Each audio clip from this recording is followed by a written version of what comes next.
condición sexuada. Una de las determinaciones con que nos encontramos al estudiar las consecuencias de la estructura empírica de la vida humana.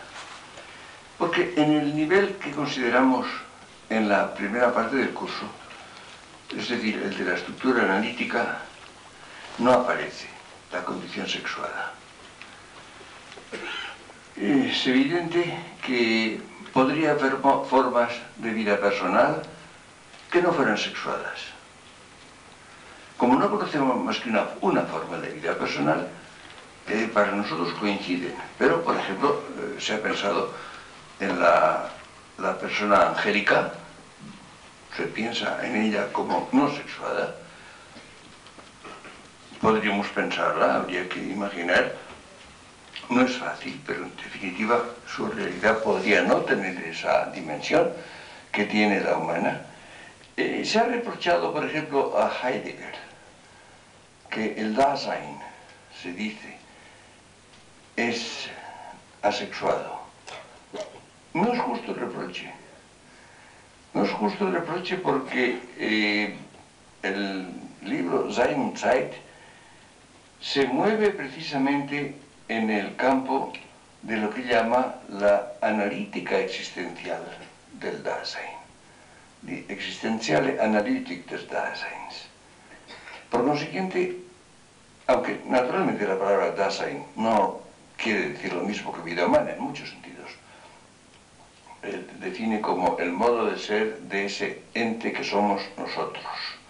Es como habla del Dasein, pero en todo caso apunta a la realidad humana, pero a la analítica existencial del existir. En esa dimensión no existe, no aparece la condición sexuada.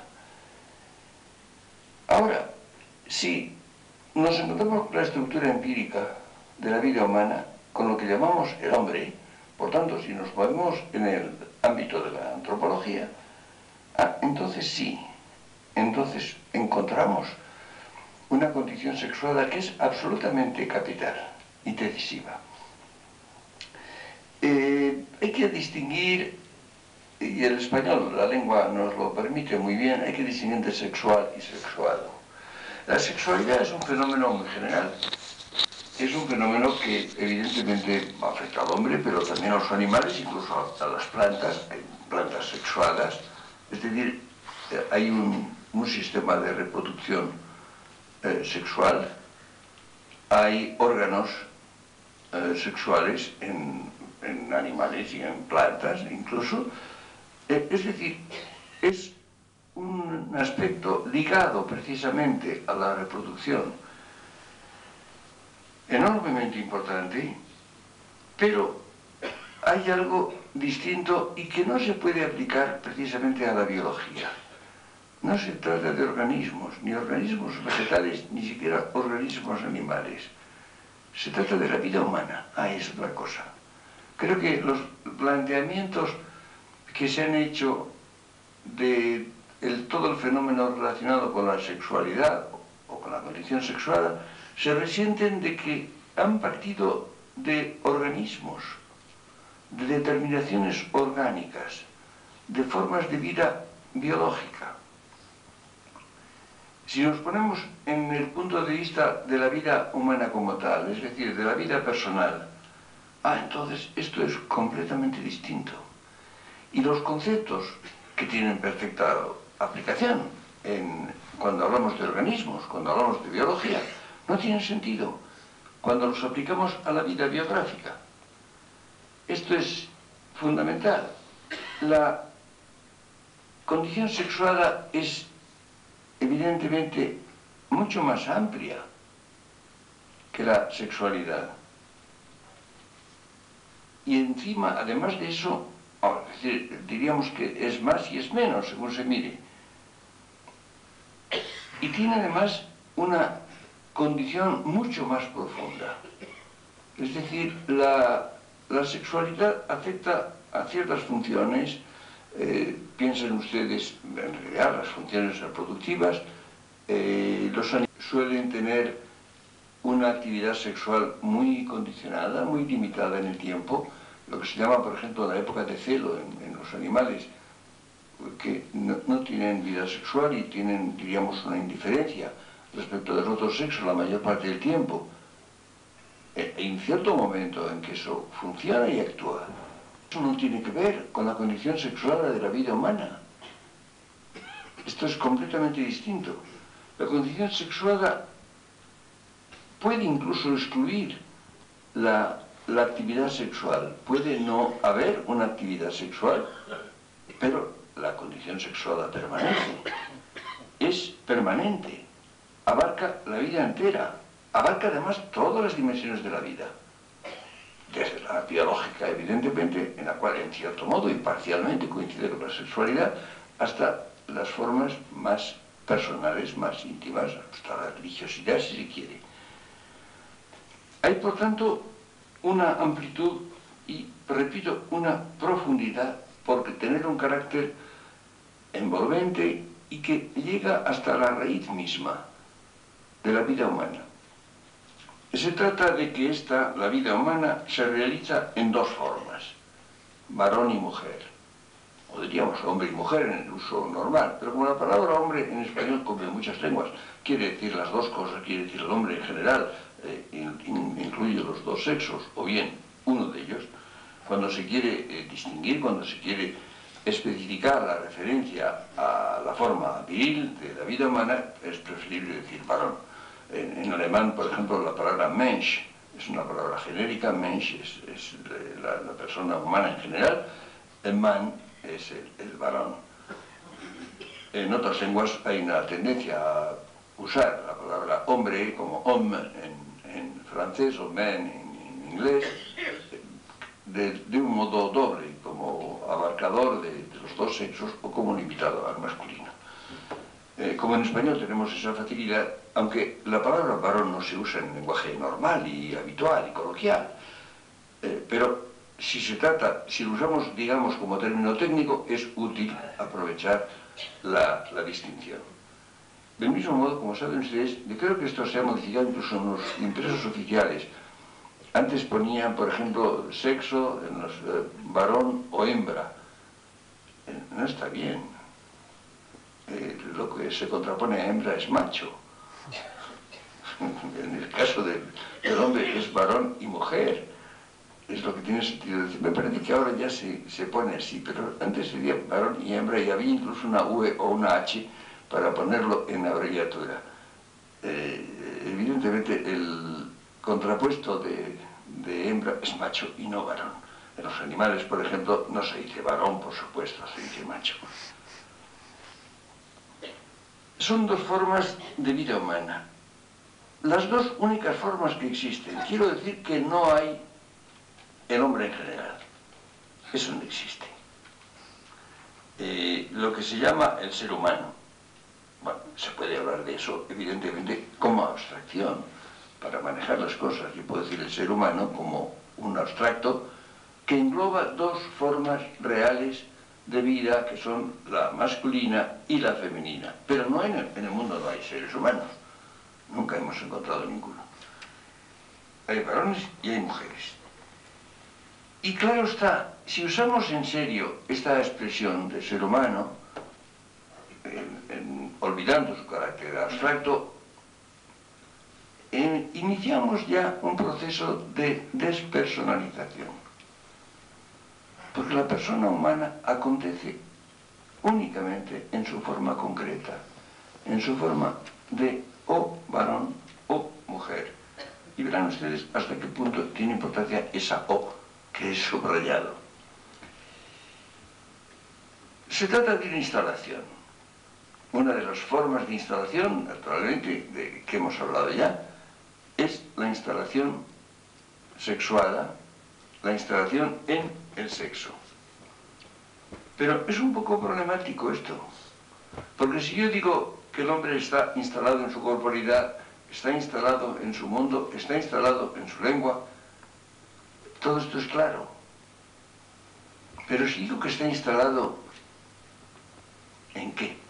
¿En qué está instalado? En el sexo, no, evidentemente no. Está está instalado cada uno en su sexo. Es una instalación sumamente curiosa. Pero es que entonces hay dos especies. Es que hay hombres y hay mujeres. Hay, diríamos, el homo vir y el homo mulier. Bueno, no. Encima, además, si esto fuera así, resultaría que el hombre es un híbrido. Porque ustedes saben que se considera precisamente que la reproducción se produce dentro de la misma especie. Y cuando esto no ocurre, es un proceso de hibridación. Por ejemplo, la mola. La mola es un híbrido, evidentemente. Se ha engendrado de un caballo y una burra, o de un burro y una yegua.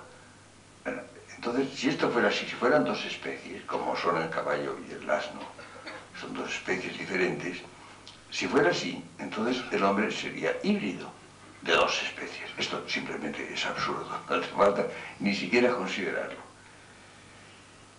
Pero tampoco es un accidente, no es que haya varones y mujeres como hay altos y bajos, rubios y morenos, o yo qué sé, ¿no? O españoles y franceses o alemanes, no, no es esto. Es algo completamente distinto. Recuerden ustedes que nos encontramos con que lo único que se parecía a esto que llamo yo la estructura empírica era lo que los griegos llamaron idion y los latinos llamaron proprium. Lo que es propio. Podríamos decir entonces que es propio del hombre. ¿Pero qué es propio del hombre? ¿Ser varón? No tiene sentido. ¿O es propio ser mujer? Es propio del hombre ser varón, es propio de la mujer ser mujer.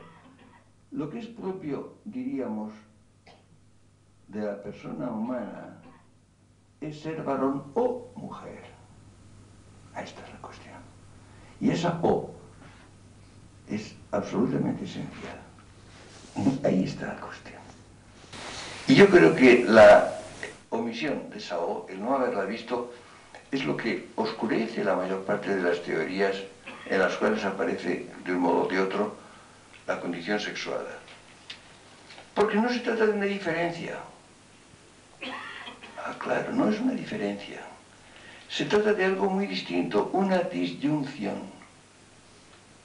Por eso digo que se es o varón o mujer. Y ocurre lo siguiente, que a diferencia de la diferencia, la disyunción está presente en cada uno de los términos disyuntos. Si yo tengo fichas, por ejemplo, del juego de damas, que son unas blancas y otras negras, las blancas son blancas, las negras son negras, y hay una diferencia. Y normalmente cada jugador parte de unas, parte de las blancas o parte de las negras, y todas son blancas o todas son negras, y no tienen nada que ver una con otra. Pero en el caso de la disyunción, no es una diferencia, sino una relación de polaridad. Es decir, no se trata, no hay hombres. No tendría ningún sentido decir que hay hombres si no hubiera más que hombres.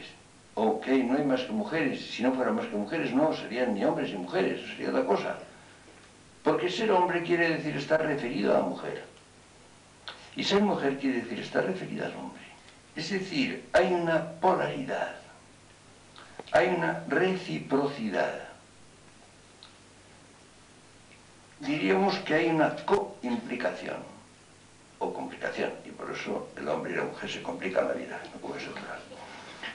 Porque están coimplicados, precisamente. Lo que no le pasa a las fichas del juego de damas, que no se complican. Es decir, cada sexo carece de realidad aislado. No tiene ningún sentido. Es decir, consiste en referencia al otro. A lo que más se parece es a las manos. Es decir, si no hubiera más mano que esta, o todas las manos fueran como esta, ¿tendría sentido decir que es una mano derecha? No sería una mano derecha. Y esta no sería una mano izquierda. Esta es derecha respecto de la izquierda, y la izquierda es izquierda respecto de la derecha. Y evidentemente en la medida en que se refieren mutuamente, tiene sentido esa... Por eso también en las manos diríamos que hay una distinción. Fíjense ustedes que eso no ocurre, no se trata de que sean pares. El hombre tiene dos pulmones, o tiene dos riñones. No es que tenga un pulmón derecho y un pulmón izquierdo, o un riñón derecho y un riñón izquierdo. Están situados uno a la derecha de la mano derecha, y el otro está situado a la izquierda de la mano izquierda. Es decir, hay izquierda y derecha porque las manos sí son recíprocas. Pero evidentemente esa condición no afecta. Es decir, al pulmón derecho no le pasa nada que tenga que ver con el izquierdo. ¿Comprenden ustedes? No tiene que ver, por tanto, con lo que llamamos disyunción polar, que es precisamente aquello en que consiste la condición sexuada. Lo cual, naturalmente, si ser varón consiste en estar referido a la mujer y ser mujer consiste en estar referida al varón, esto quiere decir que no hay segundo sexo. Ustedes saben que fue famosísimo el libro de Simone de Beauvoir, Le Deuxième Sexe. Decía que la mujer está referida al varón y que por tanto es el segundo sexo. Por lo visto esta señora pensaba que el varón no está referido a la mujer. No sé qué clase de persona se había conocido. Pero evidentemente la referencia es intrínseca y mutua. Y por consiguiente, o los dos son segundos, o los dos son primeros, o no tiene sentido esa ordenación, en números ordinales. Eso no tiene ningún sentido. Yo casi siempre que se emplean estos conceptos de ordinales me preocupa mucho, como se habla de la tercera edad o el tercer mundo. No existe. Eso no tiene ningún sentido.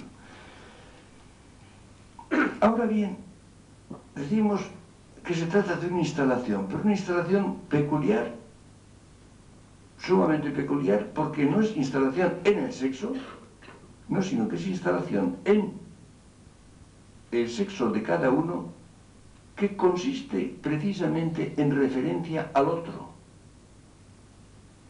Lo cual quiere decir algo en nuestra terminología sumamente interesante, que es ya vectorial. Hemos visto con mucho detalle que el hombre tiene un sistema de instalaciones, o una instalación múltiple en diferentes dimensiones, y desde esas instalaciones el hombre se proyecta vectorialmente en sus actos con diferentes direcciones y diferentes intensidades. Sí, eso ocurre con las otras instalaciones de que hemos hablado. Yo estoy instalado en mi lengua y ahora la estoy usando, hablándoles a ustedes, dirigiéndome a ustedes, ejerciendo actos que son vectores que se dirigen a ustedes. Y lo mismo pasa con la instalación mundana o con la instalación corpórea, etc.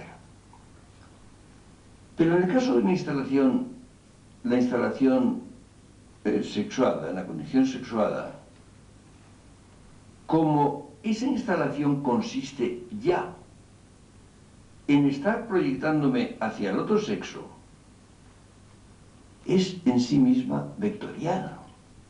Es al mismo tiempo instalación y vector. Es decir, es el ejemplo clarísimo y perfecto de una instalación vectorial. Todas en definitiva lo son porque desde las instalaciones se proyecta uno vectorialmente, los proyectos vectoriales se apoyan en instalaciones, pero hay una distinción, diríamos que el vector es subsecuente a la instalación. Uno se proyecta apoyándose a tergo en la instalación, pero en el caso de la condición sexuada, la instalación es ya vectorial. Es por tanto inseparable del vector porque consiste en vector. Consiste en proyectarse hacia el otro sexo. Esto hace naturalmente que tenga un carácter único y sumamente importante. Es decir, cada fracción de la humanidad tiene que habérselas con la otra. Y, naturalmente, esto tiene un sentido, que es que esta condición rompe la totalidad humana, la rompe. No es que haya tantas personas, tantos cientos de personas en esta sala, o tantos millones de personas en un país, o no digamos en el mundo en conjunto. No, no es eso. No es solo eso. Es que se rompe, repito, la totalidad y queda una línea de fractura entre las dos partes que muestra que cada una de ellas es insuficiente. Es decir, hay una fractura en el conjunto de la humanidad, o en cada porción de humanidad, de tal manera que la mitad masculina y la mitad femenina son insuficientes. Es decir, el conjunto, la totalidad está partida, está rota, decía por esto. Cosa única, también, que es completamente distinta. Y esto es lo que crea lo que pudiéramos llamar el campo magnético de la convivencia. Hay, por tanto, una tensión inmediata, una tensión intrínseca de la convivencia. Es curioso que cuando se descubrió el magnetismo en el siglo XVIII, se ha empleado siempre como una especie de metáfora de la relación entre hombres y mujeres del magnetismo. Y es muy justo, porque en definitiva es un campo magnético, un campo de atracción. Piensen ustedes, hemos empleado la palabra polaridad o polarización. Hay un polo magnético, ¿no? La brújula se orienta. Eso es lo que le pasa precisamente al hombre respecto de la mujer y a la mujer respecto del hombre. Están orientados respecto del otro sexo, constitutivamente. Por eso la imagen del magnetismo es sumamente acertada, muy justa es. Lo cual, claro, quiere decir que la convivencia humana es, desde luego, ya por esta condición dinámica, argumental, dramática. Ustedes imaginen por un momento que no existiera la condición sexuada, que hubiera seres humanos, eso se llama seres humanos, nada más, sin esa diferenciación que es disyunción, que llamamos condición sexuada. La vida tendría un carácter completamente distinto, absolutamente distinto. Nos cuesta mucho trabajo imaginarlo, aunque es curioso que ahora se hacen esfuerzos, no ya por imaginarlo, sino por realizarlo, que es peor, es mucho más real. Se hacen muchos esfuerzos. Naturalmente no se consigue, menos mal. Es decir, el hombre y la mujer viven la realidad entera, insisto, porque afecta a todo, desde su instalación respectiva. Y esa palabra respectiva la estoy usando con plena conciencia. No quiero decir simplemente que hay dos. Ustedes saben que el verbo respicere en latín quiere decir mirar. Es decir, instalación respectiva quiere decir que están mirando la una hacia la otra, constantemente. Por eso, no es simplemente una instalación, no es que el hombre esté instalado en su condición masculina y la mujer esté instalada en su condición femenina, es que están precisamente mirando el uno al otro. Es decir, en la instalación, en la condición masculina, paradójicamente va incluida la condición femenina, y a la inversa. Va incluida no en la forma de serlo, sino en la forma de proyectarse hacia. Entonces, fíjese qué distinto es esto de lo que podría ser la sexualidad en el sentido biológico, ¿no? Evidentemente, esto es un capítulo muy importante, pero parcial, limitadísimo. Porque esa instalación es previa a todo comportamiento sexual. Es decir, los comportamientos sexuales nacen precisamente en el hombre partiendo de esa instalación previa. Es el ámbito en que se originan los comportamientos, todos los comportamientos. Los comportamientos sexuales, que son limitados, los comportamientos asexuales, que son la mayor parte. La mayor parte, no olvidemos esto. Esto que estamos haciendo ahora, por ejemplo, que es hablar de filosofía, evidentemente no es nada sexual. Es asexual. Lo que no es asexuado. Porque aquí hay varones y mujeres, y yo soy varón, y lo que hacemos, esta realidad que estamos ahora llevando a cabo, que es hablar de filosofía, está condicionada por nuestra condición sexual. Y desde esa instalación lo vivimos. Como ven ustedes, por tanto, hay comportamientos asexuales, pero lo que no hay, insisto, es comportamientos asexuados. Nada es asexuado. Lo cual, naturalmente, le da una importancia absolutamente capital. La filosofía y la psicología habían pasado esto por alto, en definitiva. Y habían tenido dificultades, muchas dificultades para pensar la realidad humana en este aspecto. En general, o habían omitido la referencia al sexo, que es lo que se ha hecho en gran parte, lo cual, repito, puede ser lícito si se mueve uno en la estructura analítica. La mayor parte de las obras filosóficas, piensen ustedes cuando Kant habla de yo trascendental, bueno, evidentemente, aquello no tiene nada que ver con la condición sexual, sí, pero es que no está hablando de la estructura empírica, no es antropología. Entonces, claro, cuando dice Descartes cogito ergo sum, evidentemente no está pensando en hombres y mujeres.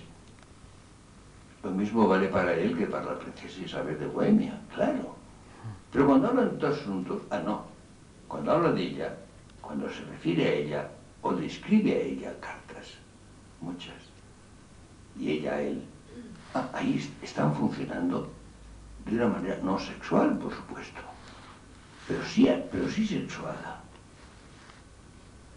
Esto es capital. O bien ha ocurrido lo siguiente, que cuando se ha tenido en cuenta el sexo, se lo ha remitido a la biología. ¿Qué es lo que ha hecho, por ejemplo, Freud?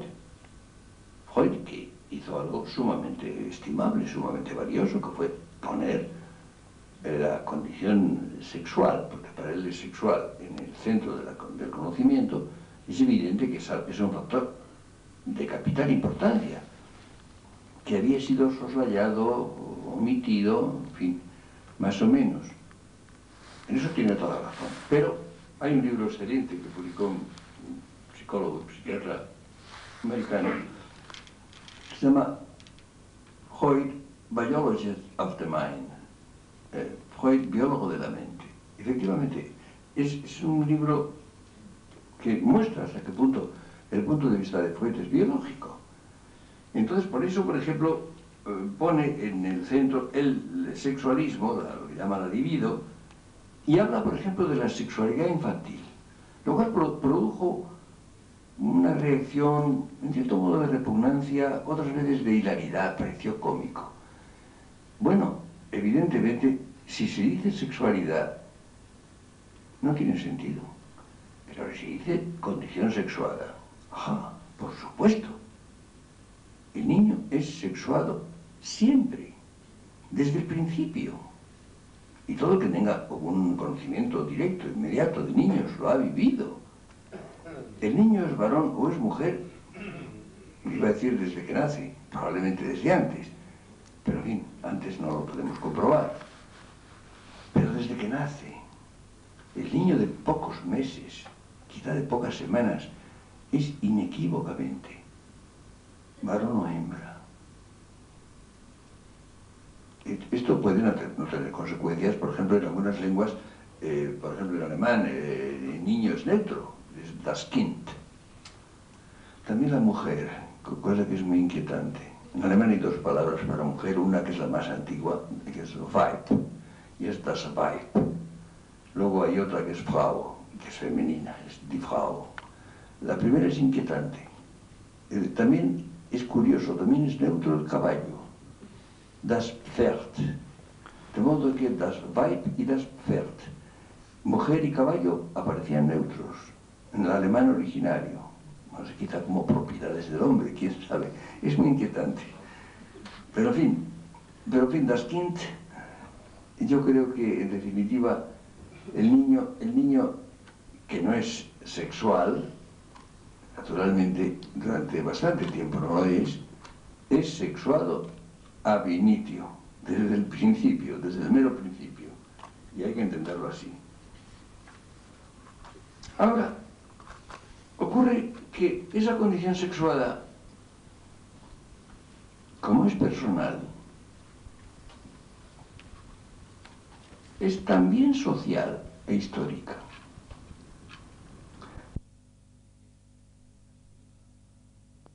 Social e histórica. La sociedad es histórica también. Y por consiguiente, ya hemos visto que las instalaciones están afectadas naturalmente por los rasgos de la sociedad y de la fase histórica en que esa sociedad vive, ¿no? Por tanto, esa condición sexuada está cualificada naturalmente por la sociedad y naturalmente la fase en que está esa sociedad, esa época. No es lo mismo, evidentemente, ser varón o mujer en España que en la China o en la India o en un país de África Central, ni es lo mismo serlo en el siglo XX que en el siglo XVII o en el siglo XII. Esto es evidente. Hay, por tanto, una realización concreta, social e histórica. Y esto creo que tiene mucho interés para comprender un aspecto que hay que tener en cuenta, que es el de las posibilidades, las posibles formas de anormalidad. Porque se suele pensar, por ejemplo, en que hay anormalidades biológicas, anormalidades, por ejemplo, fisiológicas, anatómicas. O hay otras son anormalidades psíquicas. Pero hay otras, las hay biográficas. Ustedes piensen, por ejemplo, en lo que llamamos, con un término que naturalmente ningún técnico admitiría, la locura. Nosotros decimos que la persona está loco, es un loco, ¿no? Bueno, es una palabra muy confusa. Las palabras confusas son inapreciables, porque nos permiten manejar realidades diversas sin una determinación. Por ejemplo, yo he puesto como ejemplo la palabra española bicho. Es una palabra estupenda. Si tuviéramos naturalmente que referirnos a cada bicho según su especie, hay 300.000 especies de coleópteros, solo de coleópteros. Ustedes imaginen qué haríamos con una mosca o con una avispa, con una hormiga, no sé. Es un bicho. Y esa palabra genérica, imprecisa, que cualquier naturalista rechaza, es una palabra preciosa. Pues bien, podríamos aplicar la palabra loco en este sentido. Si una persona tiene una lesión cerebral, no, evidentemente puede ser tan loco, no puede ser una persona mentalmente anormal. Pero puede ocurrir que no tenga ninguna lesión biológica, sino que haya tenido, por ejemplo, pues un trauma psíquico que lo ha afectado. Pero puede también tener una anormalidad biográfica. Puede ser normal biológicamente y psíquicamente, pero será normal biográficamente. De un modo que evidentemente no se puede detectar examinando simplemente su organismo o explorando sus aparatos psíquicos y su funcionamiento. Esto es capital. La normalidad. Yo he dicho a veces que hay una psiquiatría, pero haría falta una bioiatría. Sería necesario plantear los problemas de anormalidad biográfica. psíquica, sino biográfica. Esto me parece que es enormemente importante. Ahora, justamente lo biográfico afecta muy principalmente a las interpretaciones. Ustedes imaginen, por ejemplo, que una persona o un grupo social o una época tiene interpretaciones de la realidad erróneas, que funcionan para esta persona o para este grupo como la realidad. Esto produce una normalidad biográfica, que puede ser histórica. Pues claro. Existe, por ejemplo, la locura, por ejemplo, existe a veces colectivamente, hay pueblos locos. No digo permanentemente, algunos parece que sí, porque lo son tanto tiempo y tantas veces que se puede pensar que es permanente. Pero en fin, todos los pueblos pueden tener fases de locura.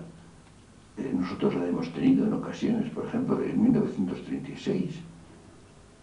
No se explica la Guerra Civil Española más que como un fenómeno de locura histórica.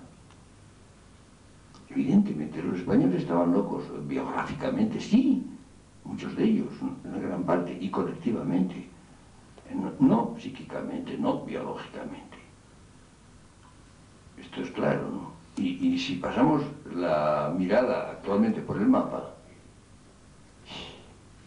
pues hay una serie de países que dan una impresión de locura colectiva. Comprenden ustedes, por tanto, les decía, las anormalidades de carácter biográfico y por tanto personal afectan a las interpretaciones, pero tienen que ver absolutamente con la libertad y con algo que es muy importante, el consentimiento. Y yo cada vez creo más en la importancia que tiene el consentimiento. Por ejemplo, hay muchas formas de locura en que el loco consiente a su locura.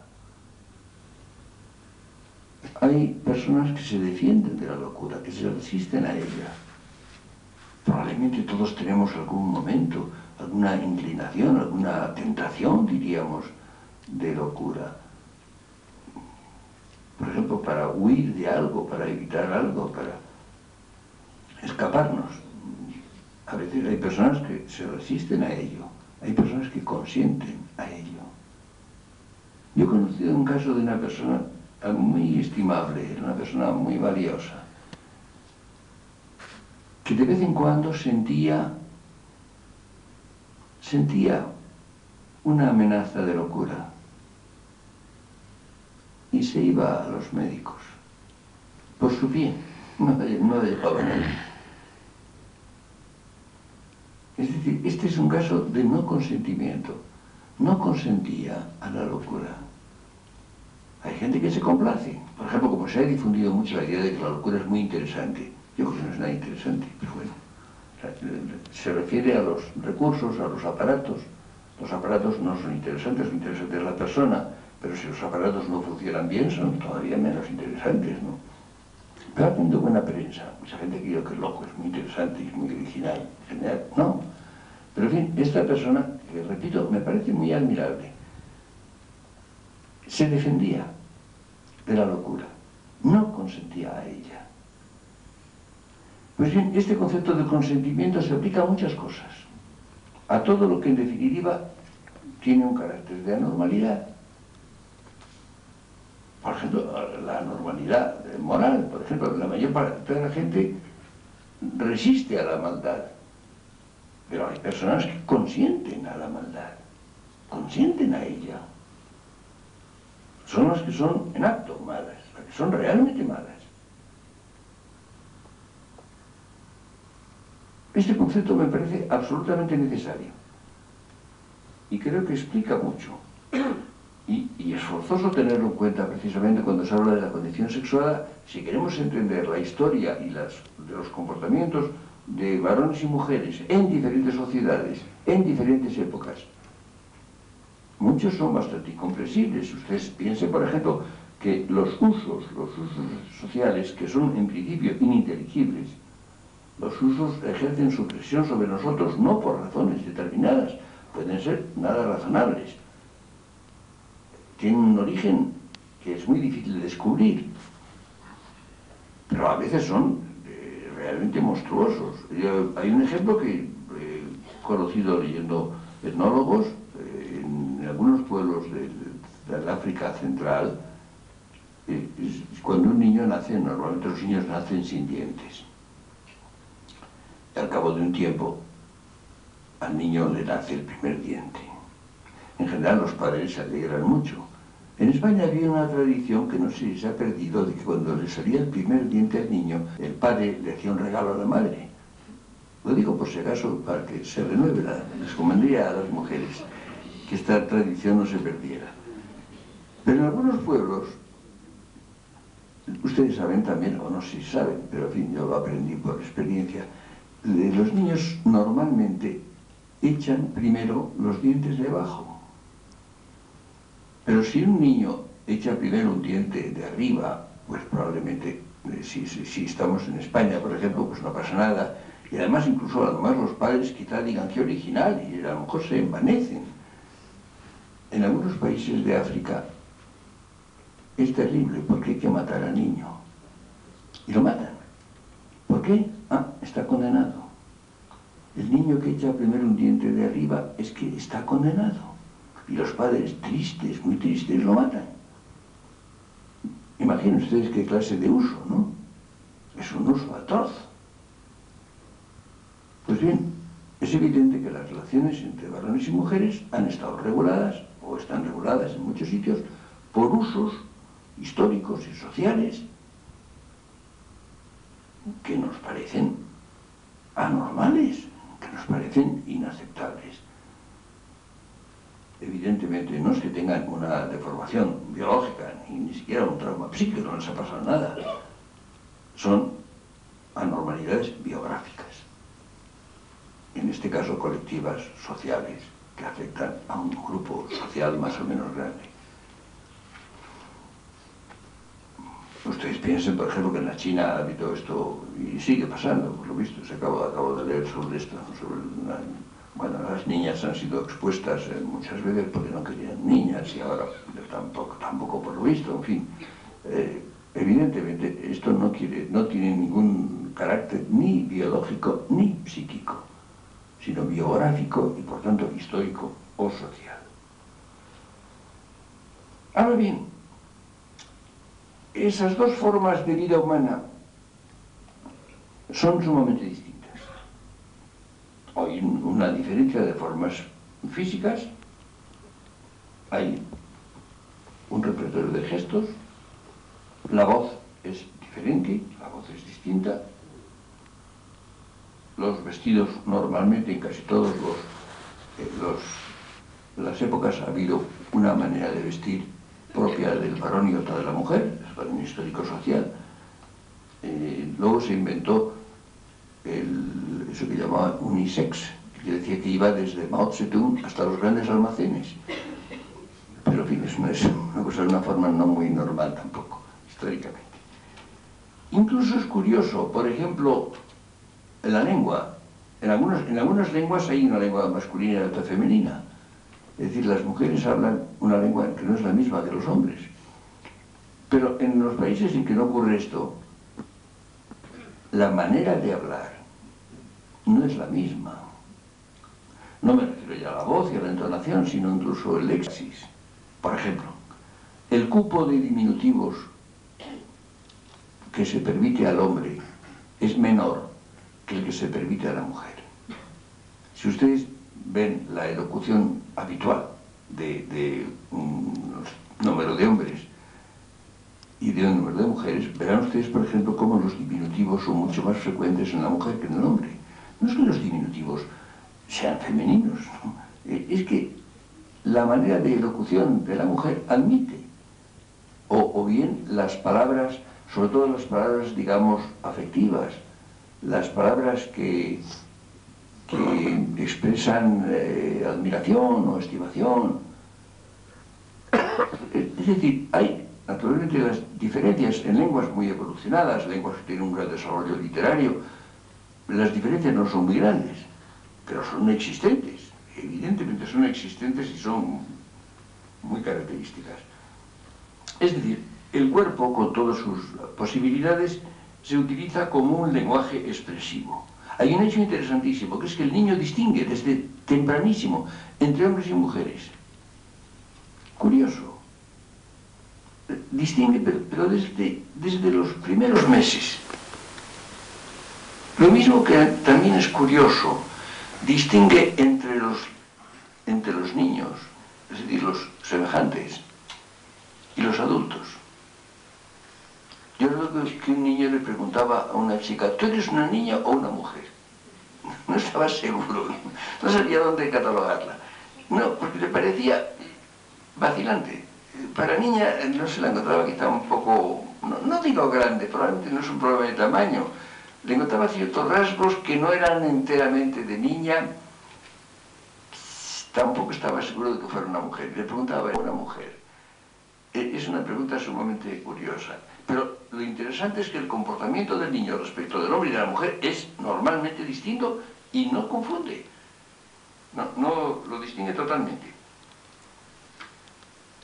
Y claro, hay un hecho curioso, que es que esas diferencias a veces, históricamente o socialmente, están potenciadas. Es decir, se subrayan. Bueno, hay un hecho que es que, en general, cuando un niño va a nacer, todavía no nació, ahora ya se sabe qué va a ser, pero bueno, pero hasta hace poco, hasta el nacimiento no se sabía. Pero entonces pues había una conjetura, ¿no? ¿Va a ser niño o va a ser niña? Entonces se preparaba ropa rosa en un caso, azul en el otro, ¿no? En inglés dicen blue for boys, pink for girls. Y claro, yo recuerdo que una amiga nuestra americana había preparado una ropa rosa para un niño nuestro que, como todos, se notó varón. Y yo decía, va vestido de americana, decía yo, de americana, porque iba vestido al estilo americano, pero de niña, ¿no? Con color de rosa. Es decir, hay, repito, una potenciación, un subrayado histórico y social de esa condición. Y que ustedes, por ejemplo, pues que yo el pelo, si ustedes ven, por ejemplo, todos los retratos de los caballeros del siglo XVII, tienen unas melenas tremendas, ¿no? En cambio, en otras épocas, la mujer ha llevado normalmente el pelo más largo, hay épocas de pelo muy corto, incluso cortísimo. Bueno, yo recuerdo, yo he asistido en mi vida, y precisamente cuando empezó a interesarme, pasaron dos cosas importantes. Uno fue el corte de pelo, el pelo a lo garçon, se decía precisamente, y la exhibición de las piernas, que estaban antes naturalmente cubiertas por una falda muy larga. Pero, en fin, en los años inmediatamente posteriores a la Primera Guerra Mundial, se produjeron esos dos fenómenos que cambiaron la figura femenina y su relación con la masculina de un modo bastante notable, ¿no? Entonces empezaron a hacerse muchas cosas. Por ejemplo, la mujer empezó a practicar el deporte con cierta frecuencia. Por ejemplo, es curioso, en las comedias que a mí me parecen muy conmovedoras de los Machado, de los hermanos Machado, que siempre aparece una muchacha con una raqueta de tenis. Bueno, y aparece con un muchacho con el cual tiene una relación muy franca, muy natural, muy coloquial, casta, por supuesto. Es muy curioso, son del año veintitantos, entre el 20 y el 30 son las comedias del Antonio Manuel Machado, y ahí se refleja, y en otras que no son de ellos, se refleja una forma de mujer y por tanto de hombre, que era una innovación, una forma bastante nueva. Entonces se producía una especie de curiosa tendencia a la nivelación. Por ejemplo, se hizo frecuente, por ejemplo, que las mujeres fumaran también, cosa que en España era poco frecuente, es muy antiguo incluso, pero muy poco frecuente, y además grandes porciones de la sociedad lo miraban con malos ojos.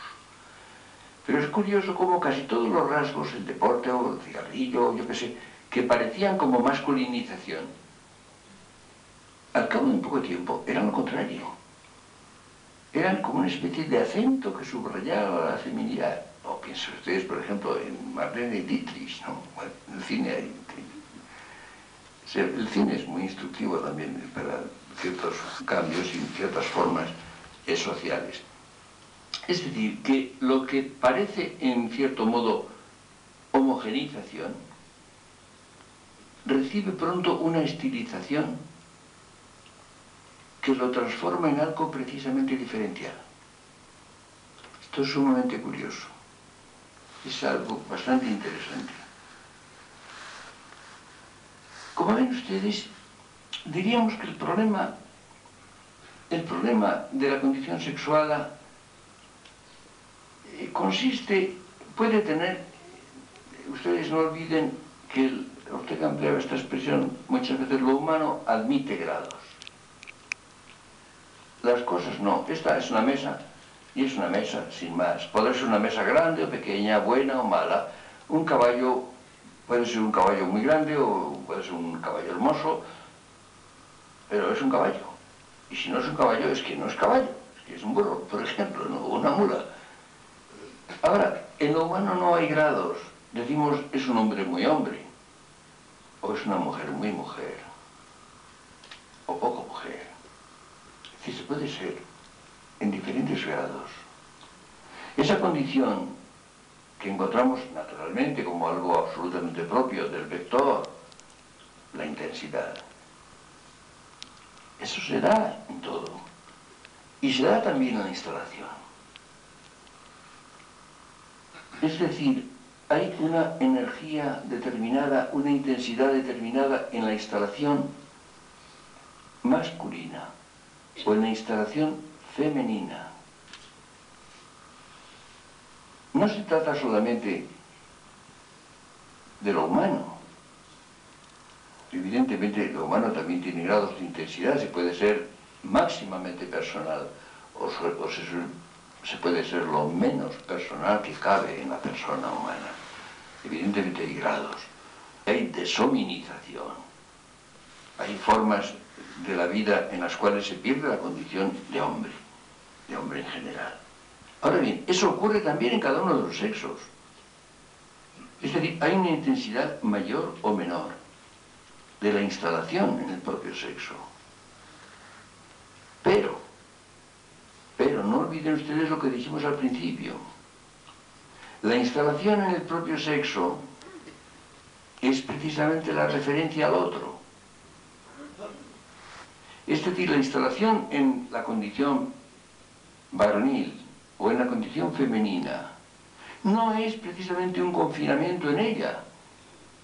Todo lo contrario. Es precisamente la apertura a la otra, la proyección a la otra, el interés a la otra forma. Es decir, se es realmente varón en la medida en que le importa a uno la mujer. Se es verdaderamente mujer en la medida en que a uno le importa el varón. Es decir, nos encontramos una vez más con la condición disyuntiva, proyectiva, recíproca, con el carácter, y esto es lo que parece paradójico, pero es precisamente lo más interesante, el carácter vectorial de la instalación misma.